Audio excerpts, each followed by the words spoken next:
एक बार फिर से आप सभी का बहुत बहुत स्वागत है। मेरा नाम रूबिका लियाकत है और अब मास्टर स्ट्रोक शुरू होने को है। बदहाल, कंगाल, महाकंगाल, दिवालिया, बताइए कौन? लफ्ज अपने आप बयां कर रहे हैं एक मुल्क की पूरी कहानी, नाम है पाकिस्तान। लेकिन पाकिस्तान की हालत बयां ऐसे ही नहीं हो पाएगी। आज सरहद पार हर घर में सिरहन है, चूल्हा ठंडा पड़ने लगा है, उम्मीद टूट चुकी है। ऐसे बुरे वक्त में अब अवाम को हुक्मरानों की जरूरत है। जब वो चाहते हैं कि हुक्मरान उनके बीच पहुंचे, तब बिलखते मुल्क को छोड़कर शहबाज शरीफ तुर्की भाग गए। मुल्क छोड़ने से पहले अवाम पर पेट्रोल बम भी फोड़ गए हैं शहबाज।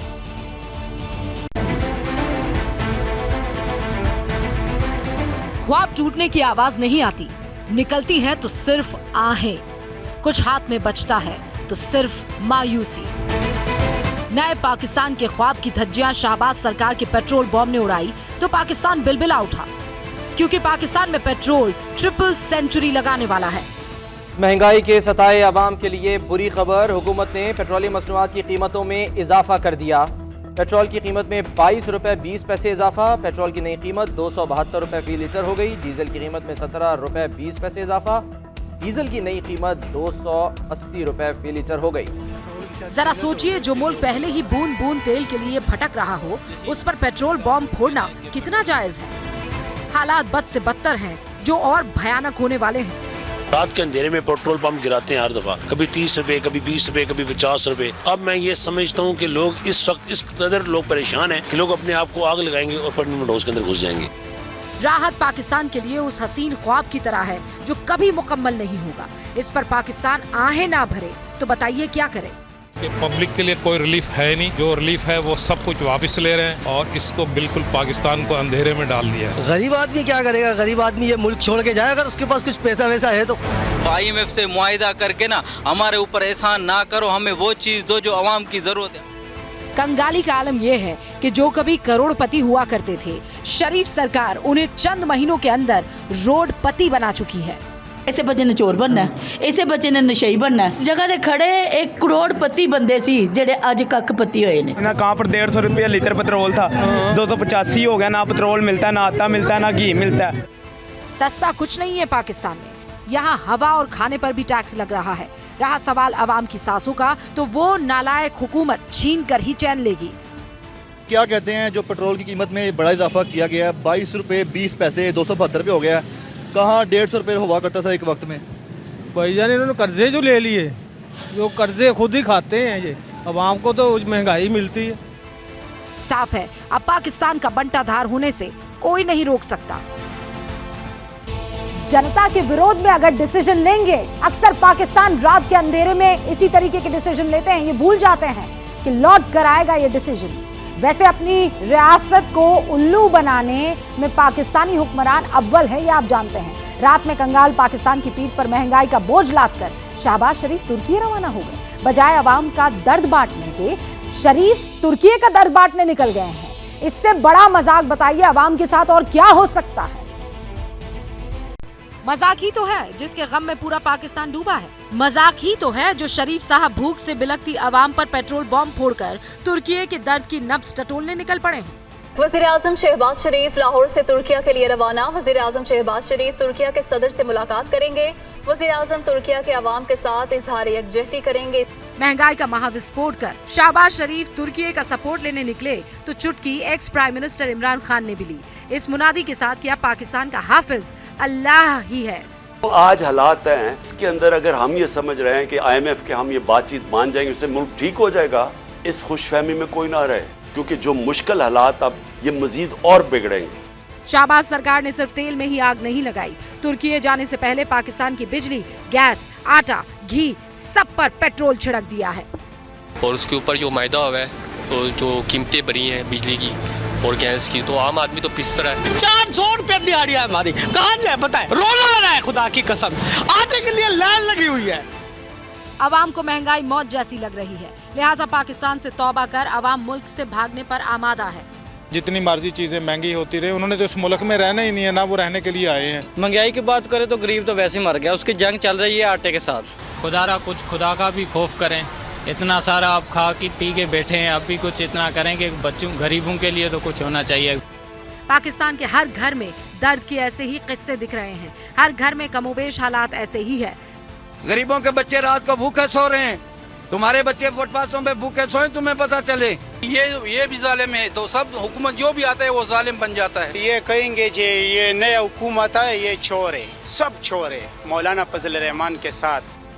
जालिम, चोर, नाअहल, जाने कैसी कैसी तोहमतें शरीफ साहब को मिल रही है। वैसे 75 साल से यही रवायत पाकिस्तान में चलती आई है। गरीब आवाम पे भी बम मारा है और 2-2 घंटे के बाद आके प्रेस कॉन्फ्रेंस कर रहे हैं, सारा पाकिस्तान लूट के बाहर ले गए। ये जुल्म कौम पे 75 साल से कौम पे जो जुल्म कर रहे हैं, हाँ जी, ये सूद खाने वाले। इस गवर्नमेंट ने तबाही कर दी है जब से ये आए हैं, पिछले 8 से 9 महीने में। देखिए ना किस तरीके से मुल्क को मौत की कंगाली वाली खुराक देकर शहबाज रणछोड़दास बन गए हैं, निकल गए। सवाल यह है कि 2 दिन के दौरे के बाद 18 फरवरी को जब वो लौटेंगे तो क्या मुंह दिखाएंगे आवाम को। आवाम भूखे हैं यहाँ पर। इससे बड़ा मजाक बताइए क्या हो सकता है कि वो जब लौट कर आएंगे तो ये जो बम उन्होंने मारा है जनता के मुंह पर, ये कहीं इस नक्शे को तोड़ तो नहीं देगा, मुल्क खोजने को नहीं मिलेगा। शहबाज इस बात को समझ नहीं पा रहे हैं। मुल्क की कंगाली पर शर्मसार शहबाज जिस वक्त तुर्की में अपने नफीस सूट की सलवटें दुरुस्त कर रहे होंगे, जेब में परमानेंट ठिकाना बना चुके खैराती कटोरे को चमकाने की फिक्र में होंगे, उस समय उनकी आंखों के सामने चिंदी चिंदी होता पाकिस्तानी नक्शा भी जरूर तैर रहा होगा। क्योंकि दाने दाने को तरसते सिंध, बलूचिस्तान, खैबर पख्तूनख्वा, पीओके की आवाम बागी हो गई है। हम आपको यलगार की तस्वीरें दिखाएं, इससे पहले सिंध की आवाम की मुफलिसी देख लीजिए। सर बस वो उधर की क्या है, तो हुकूमत सही है, आवाम को कोई तकलीफ नहीं होती है। 3 वक्त भी वो रोटी खाते हैं, हम इधर से 2 वक्त भी परेशान है। तो हमारा बस खुदा का वो भी है, साथ है, बाकी कोई हुकूमत का कोई इधर साथ नहीं है। ये सबूत है कि कलमे की बुनियाद पर टिका पाकिस्तान का किला दरक चुका है। पीओके वाले कहते हैं कि वो पाकिस्तान के साथ नहीं रहना चाहते, गिलगित बल्तिस्तान वाले कहते हैं कि वो पाकिस्तान के साथ नहीं रहना चाहते, सराइकी वहाँ पर मुतमईन नहीं है, और हम सिंधी तो पहले दिन से कहते हैं कि हम पाकिस्तानी नहीं हैं, पाकिस्तान कोई हमारा मुल्क नहीं है। जिगरा तो पाकिस्तान के पास कभी था ही नहीं। सिर पर लटकती दिवालियेपन की तलवार ने उसका जोग्राफिया भी बिगाड़ने का इंतजाम मुकम्मल कर दिया है। पाकिस्तान देखिए अब सिर्फ जोग्राफियाई तौर पर टूटना बाकी है, वैसे तो पाकिस्तान कभी का टूट चुका है। बलोच अपनी आज़ादी की जंग लड़ रहे हैं, पश्तून अपना लड़ रहे हैं, सिंधी जो है वो अपनी आज़ादी के लिए लड़ रहे हैं। इसी तरह हम लोग पीओके और गिलगित बल्तिस्तान को आज़ाद करवा कर वापस भारत में शामिल करने के लिए लड़ रहे हैं। इसकी वजह कंगाली है, कंगाली जनाब, जिसने जिन्ना के मुल्क की औकात को कब्र में और कीमतों को आसमान पर बैठा दिया है। पाकिस्तान के लोग कह रहे हैं कि हुक्मरान भले ही अपनी मौत मरे, अवाम तो हिंदुस्तान का दरवाजा चूमने को तैयार है। कम से कम पीओके के और आज़ाद, जिसको ये आज़ाद कश्मीर कहते हैं, और जम्मू कश्मीर के और उधर से गिलगित बल्तिस्तान और लद्दाख कारगिल के रास्ते खोलो, ट्रेड रूट्स खोलो, ताकि हम वहाँ जाके खरीद के लाएं। हम तो ना भूखे मरे तुम्हारी गलतियों की वजह से। हालात बता रहे हैं कि जिन्ना के वारिस नया पाकिस्तान भले ना बना सके, लेकिन पाकिस्तान से कोई नए मुल्क की पैदाइश जरूर देख लेंगे। हाँ, और ये कोई अतिशयोक्ति नहीं है। इस वक्त पाकिस्तान के साथ कोई नहीं खड़ा होना चाहता है। ऊपर से कंगाली में पाकिस्तान का सबसे बड़ा सिरदर्द बनकर सामने आया है तहरीक-ए-तालिबान पाकिस्तान, उसी की नाजायज औलाद, जिसने पहले पाकिस्तान पर हमले तेज करने का ऐलान किया और अब उस पर अमल भी शुरू कर दिया है।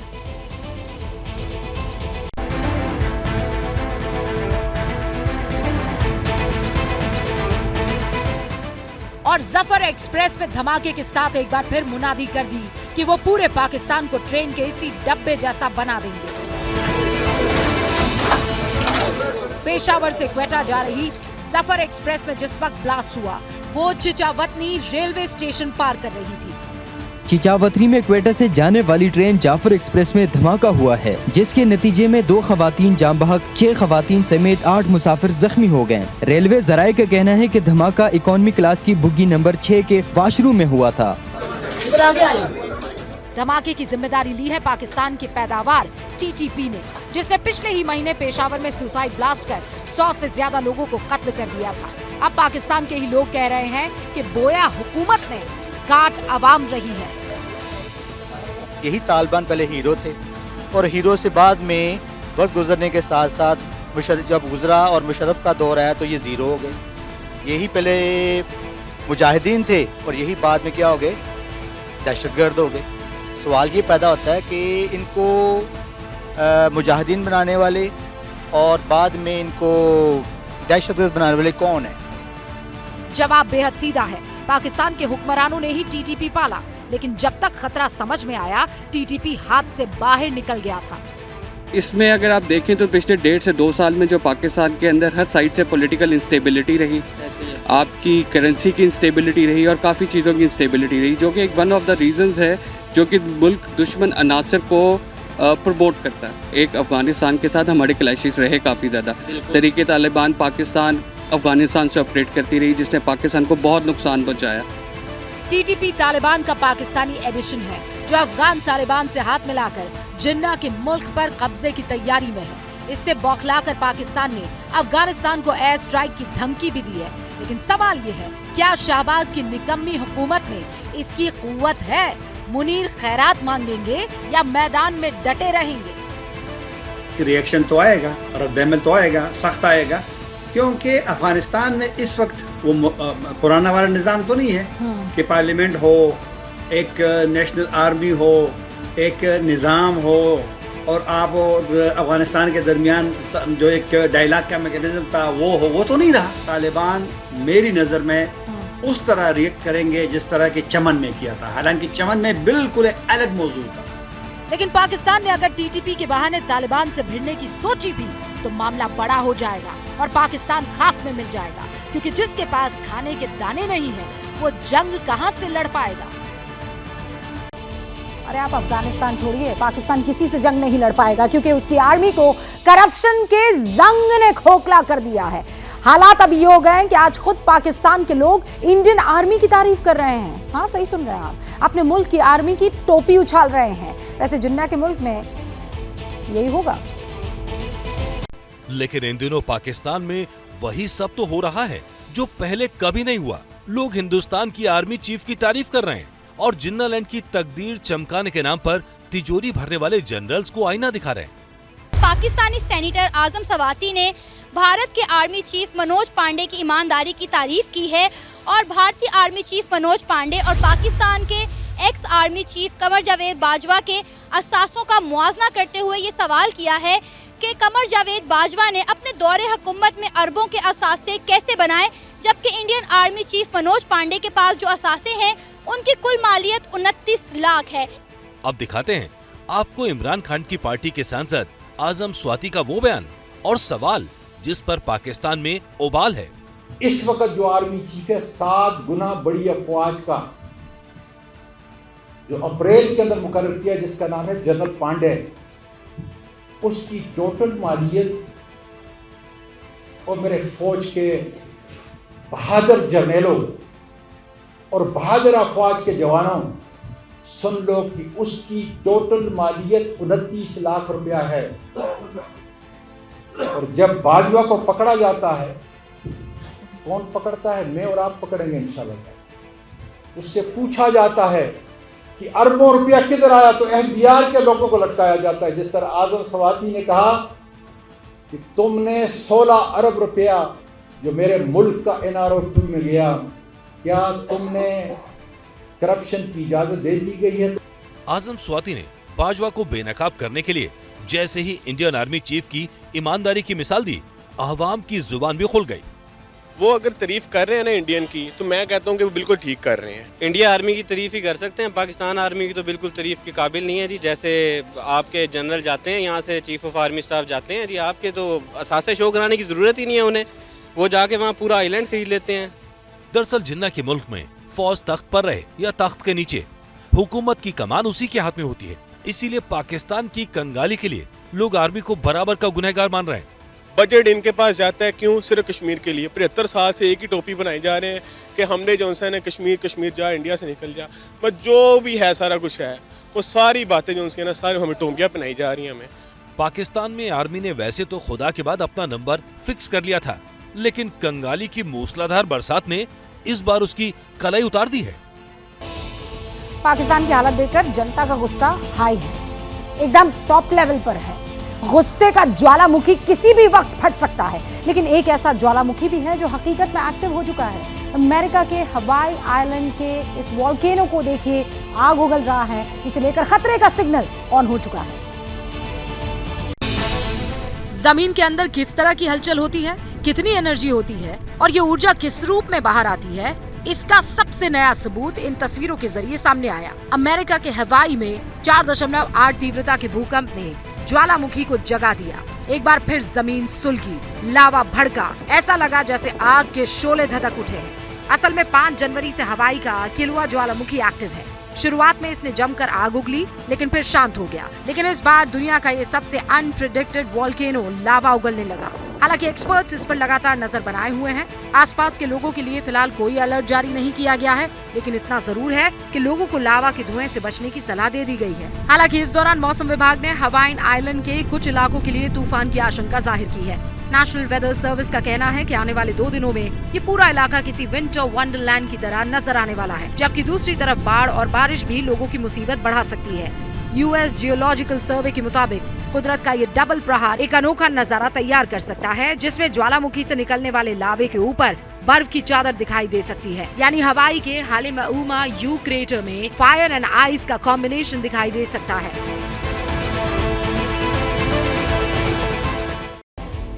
एक तरफ धधकता ज्वालामुखी कुदरत के कहर का सिग्नल दे रहा है, तो दूसरी तरफ दुनिया पर जलमग्न होने का खतरा मंडरा रहा है। अंटार्कटिका का विशालकाय डूम्सडे ग्लेशियर तेजी से पिघलने लगा है, जिससे समुद्र का स्तर डेंजरस लेवल तक पहुंच गया है। पेंसिल जितने पतले रोबोट में महा तबाही की पूरी पिक्चर कैप्चर हो गई है। 13 फीट लंबा लेकिन पेंसिल जितना पतला रोबोट जब डूम्सडे ग्लेशियर के नीचे पहुंचा, तो दुनिया के दिल की धड़कनों को थमा देने वाला सच सामने आया। रोबोट ठीक डूम्सडे ग्लेशियर के नीचे था। रिसर्च में चौंकाने वाला फैक्ट ये भी सामने आया कि डूम्सडे ग्लेशियर तेजी से पिघल भी रहा है, जो समंदर के जल स्तर को प्रलयकारी स्तर तक बढ़ाने पर उतारू है। साइंटिस्ट दावा कर रहे हैं कि डूम्सडे ग्लेशियर के कमजोर हिस्सों से गर्म पानी रिस रहा है, जो बड़े विनाश की वजह बन सकता है। खतरा ये भी है कि इस ग्लेशियर, जिसे थ्वेट्स भी कहा जाता है, उसका आकार मोटे तौर पर फ्लोरिडा जितना है। अगर ये ग्लेशियर पिघलता है तो वैश्विक समुद्र स्तर में 1.6 फीट से ज्यादा का इजाफा हो जाएगा। तेजी से पिघलते डूम्सडे ग्लेशियर की वजह से दूसरे ग्लेशियर्स भी खतरे में पड़ जाएंगे। डूम्सडे ग्लेशियर के पिघलने से जल स्तर 9.8 फीट तक बढ़ सकता है। अगर ऐसा हुआ तो दुनिया जल्द समाधि ले सकती है। पेंसिल जैसे आकार के जिस रोबोट को डूम्सडे ग्लेशियर की स्टडी के लिए भेजा गया था, उसकी रिपोर्ट कॉर्नेल यूनिवर्सिटी की साइंटिस्ट ब्रिटनी स्मिथ के नेतृत्व में तैयार की गई है। स्टडी में ये पाया गया है कि डूम्सडे ग्लेशियर के किनारे हर साल 98 फीट तक पिघल सकते हैं। खतरा इतना भर नहीं है।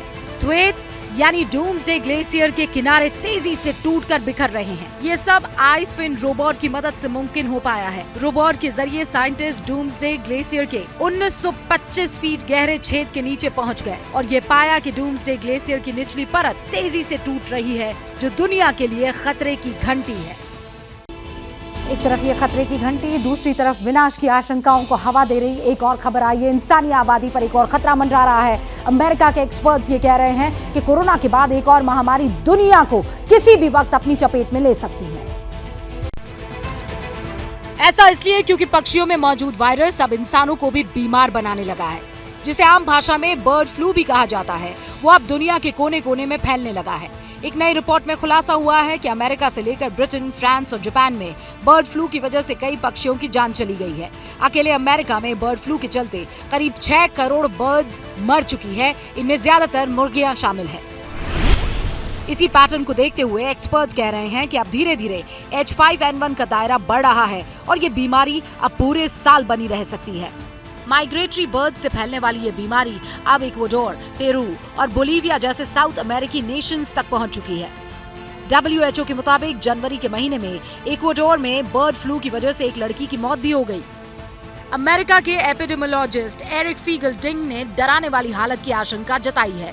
डॉक्टर एरिक का मानना है कि फिलहाल इंसानों के अंदर ये वायरस इतना असरदार नहीं है, लेकिन आने वाले वक्त में ये वायरस अपना रूप बदल सकता है।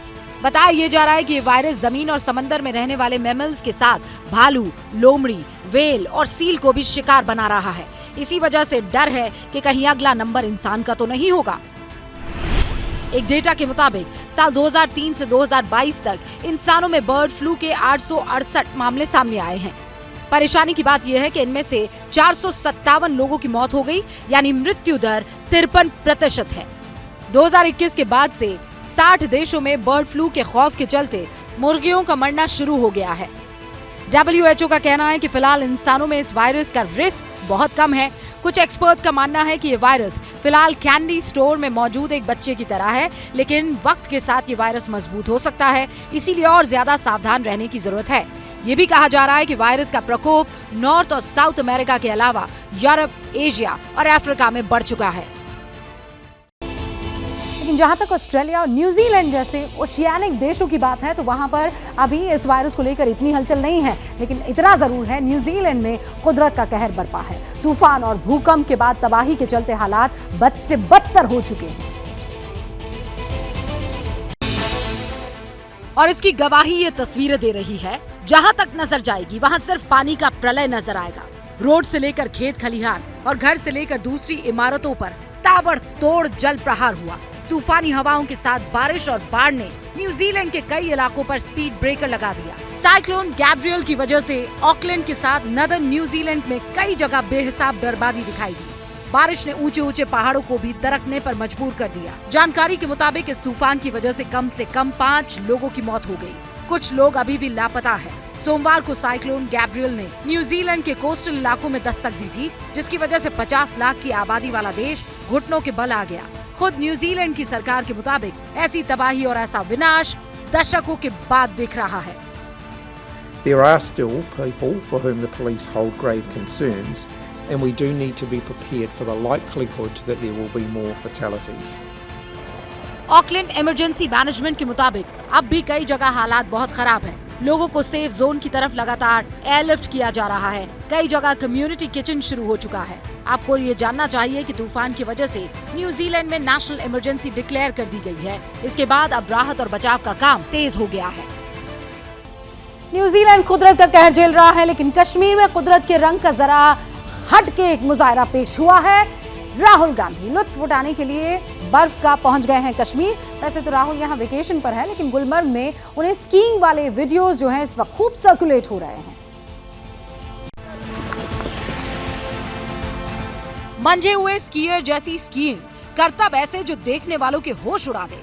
ब्लैक जैकेट और ब्लू शर्ट में स्कीयर कोई और नहीं बल्कि कांग्रेस सांसद राहुल गांधी है। राहुल गांधी का यह अवतार पहली बार दिखा मिस्टर परफेक्ट की तरह। राहुल गांधी गुलमर्ग की वादियों में स्कीइंग करते हुए दिखाई दिए। ऊंचे ऊंचे बर्फीले पहाड़ों पर राहुल गांधी ऐसे स्कीइंग कर रहे थे जिसे देखकर कोई भी दांतों तले उंगलियां दबा ले। यकीनन इससे पहले राहुल गांधी को इस अंदाज में किसी ने नहीं देखा होगा। एक्चुअली राहुल गांधी 2 दिनों से निजी दौरे पर कश्मीर पहुंचे थे। गुलमर्ग में चारों तरफ बर्फ की सफेद चादर बिछी हुई थी। गुलमर्ग के अफरवाद में स्कीइंग ट्रैक सामने था, जिसे देखकर राहुल गांधी खुद को स्कीइंग से रोक नहीं पाए। ट्रेनर्स की देखरेख में राहुल गांधी स्कीइंग ट्रैक पर उतरे। दूसरे स्कीयर के साथ अपने हुनर का लोहा मनवाया। राहुल का एक एक मूव हैरान करने वाला था। इस वीडियो में देखिए, ब्लैक जैकेट और ब्लू टी शर्ट में ये राहुल गांधी हैं। स्कीयर जितनी रफ्तार से स्कीइंग कर सकते हैं, ठीक उतनी ही रफ्तार और धार से राहुल गांधी टक्कर देते हुए दिखाई दिए। स्कीइंग के अलावा राहुल गांधी ने गुलमर्ग में फेमस गंडोला केबल कार की भी सवारी का लुत्फ उठाया। राहुल गांधी की स्कीइंग का हर वीडियो सोशल मीडिया पर वायरल है। तो राहुल गांधी के वीडियोस जो है सोशल मीडिया पर वायरल हो रहे हैं, लेकिन दूसरी तरफ आसमानी गुब्बारों पर अमेरिकी और चीनी लोगों के बीच में तकरार हो रही है। पूरी दुनिया में इस वक्त ये टॉकिंग पॉइंट बना हुआ है।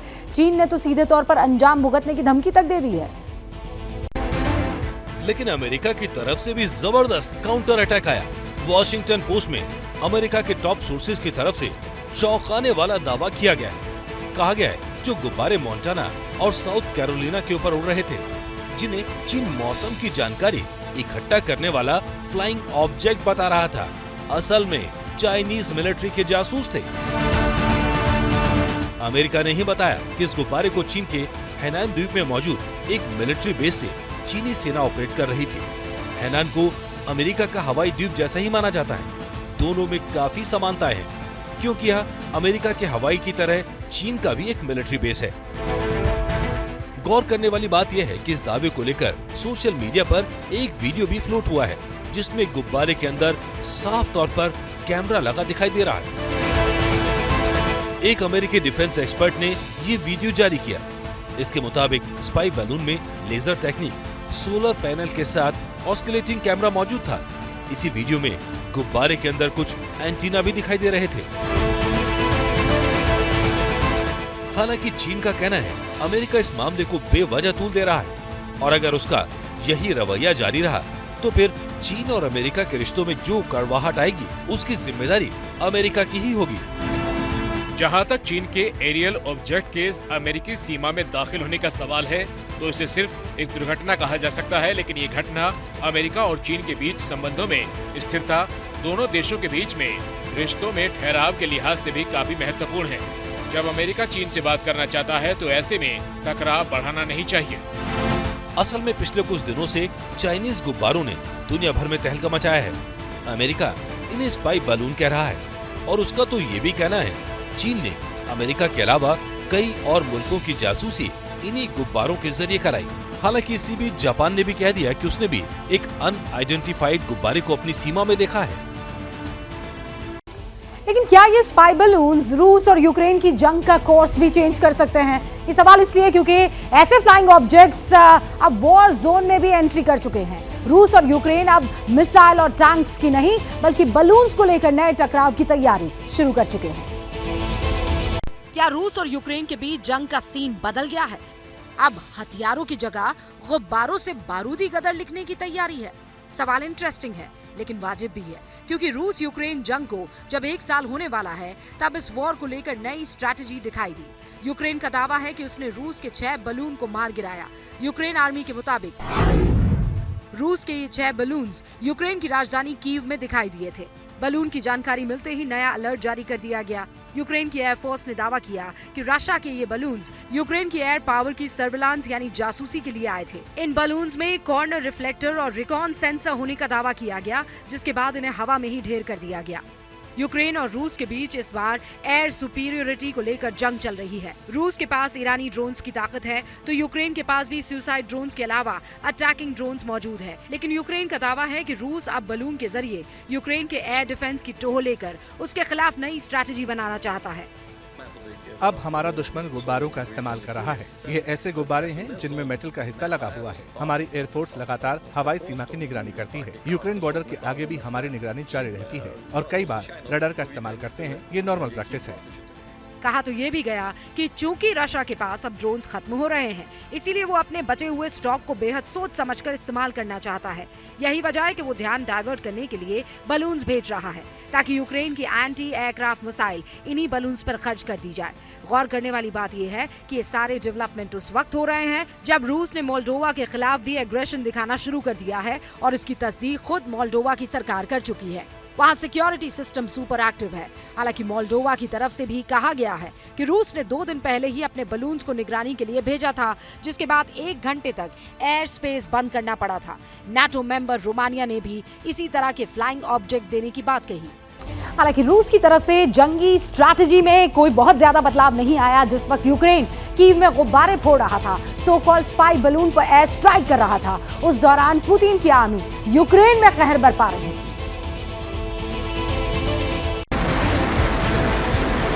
और इसका एग्जाम्पल है ये तस्वीरें। यूक्रेन आर्मी का दावा है कि रशिया ने बैक टू बैक 36 क्रूज मिसाइलों से हमला किया। इस लेटेस्ट अटैक की वजह से यूक्रेन के बड़े इलाके में एयर रेड सायरन बजना शुरू हो गए। यूक्रेन के अफसरों की तरफ से इस बारूदी हमले की डिटेल जानकारी शेयर की गई। ये कहा गया रूस की तरफ से यूक्रेन के नॉर्थ, वेस्ट और साउथ रीजन को टारगेट किया गया। अब तक वेस्टर्न यूक्रेन में रूस ज्यादा हमलावर नहीं था, लेकिन इस बार पश्चिमी इलाकों को भी टारगेट किया गया। रशिया का कहना है उसने यूक्रेन के मिलिट्री इंस्टॉलेशंस को टारगेट किया, जबकि यूक्रेन का दावा है कि रूस की मिसाइलों का मुंह रिहायशी इलाकों पर था। हालांकि यूक्रेन का कहना है उसके एयर डिफेंस की वजह से रूस की 16 मिसाइलें खत्म कर दी गईं। इस बीच पुतिन ने जंग का दायरा बढ़ाने की तैयारियां शुरू कर दी हैं, क्योंकि अब रूस के Tu-160 बॉम्बर ब्रिटेन की सीमा के पास तैनात कर दिए गए हैं। इस बीच अलास्का के पास भी रूस ने अपने बॉम्बर प्लेन भेज दिए हैं। जहां तक ब्रिटेन का सवाल है, तो रूस के कई एक्सपर्ट्स पहले ही कह चुके हैं, अगर ब्रिटेन ने यूक्रेन को एरियल सपोर्ट दिया तो फिर कैलिनिनग्राद से ब्रिटेन की तरफ मिसाइलों का अटैक होते देर नहीं लगेगी।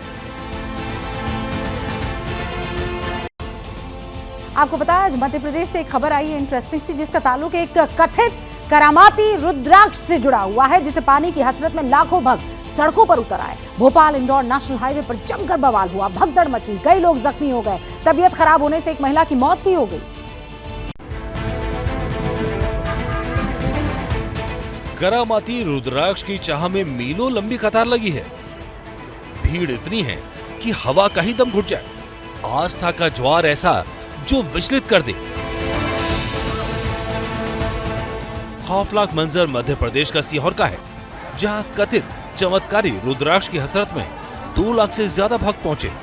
सिरों में वर्ल्ड फेमस पंडित प्रदीप मिश्रा ने कुबेरेश्वर धाम में रुद्राक्ष महोत्सव का आगाज किया।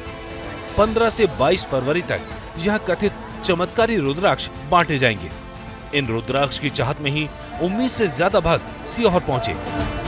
भीड़ ऐसी बेकाबू हुई कि भोपाल इंदौर हाईवे पर ही भगदड़ मच गई। कई लोग जख्मी हुए। आप देख सकते हैं यहाँ बोर्ड लगा हुआ है, कुबेरेश्वर धाम अंतर्राष्ट्रीय कथावाचक प्रदीप जी मिश्रा। उन्होंने यहाँ लोगों को बुलाया है अपने गांव में कुबेरेश्वर धाम में कि हम आपको हमारी कथा सुनिए और हम आपको रुद्राक्ष देंगे।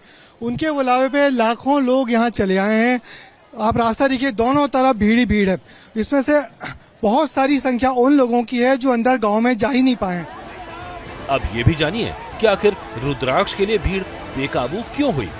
भक्त मानते हैं जो रुद्राक्ष बांटा जा रहा है वो न सिर्फ करामाती है, बल्कि पानी में रुद्राक्ष को डालने से पानी दिव्य जल बन जाता है, जिसे पीने के बाद भक्तों का हर संकट टल जाता है। फिर चाहे वो बीमारी हो या फिर भूत प्रेत या बिगड़े नक्षत्र, सब रुद्राक्ष से ठीक हो जाता है। इन दावों के बूते ही सीहोर में भक्तों का ऐसा तांता लगा जिसने सिस्टम का सिस्टम ठप कर दिया। भारी संख्या में श्रद्धालु यहाँ पे आए हुए हैं। इसमें करीब जिले के हमारे 400 लोग लगे हैं पुलिसकर्मी, साथ ही पुलिस मुख्यालय से भी हमने बल की मांग की है। पंडित प्रदीप मिश्रा का रुद्राक्ष चमत्कारी है या फिर ये भक्तों की आस्था भर है, लेकिन रुद्राक्ष की चाहत ने कुबेरेश्वर धाम को सवालों के कटघरे में जरूर खड़ा कर दिया है। फिलहाल कुछ और खबरें आपको दिखाएं, उससे पहले ब्रेक के लिए रुक रहे हैं, लौटेंगे जल्दी। आप देखते रहिए मास्टर स्ट्रोक। जैसे ही घड़ी का काटा दोपहर 2:30 पे आए, बबीता जी का दिल सास बहू साजिश के लिए मचल जाए। और ये है इनकी बहू, पूरे दिन ऑफिस की टेंशन हो जाए गॉन जब ये करें अपना फेवरेट शो फ्री टाइम पे ऑन। इनकी तरह आप भी देखिए अपना फेवरेट शो अपने टाइम पर और डाउनलोड कीजिए ABP लाइव ऐप अपने स्मार्ट टीवी पर।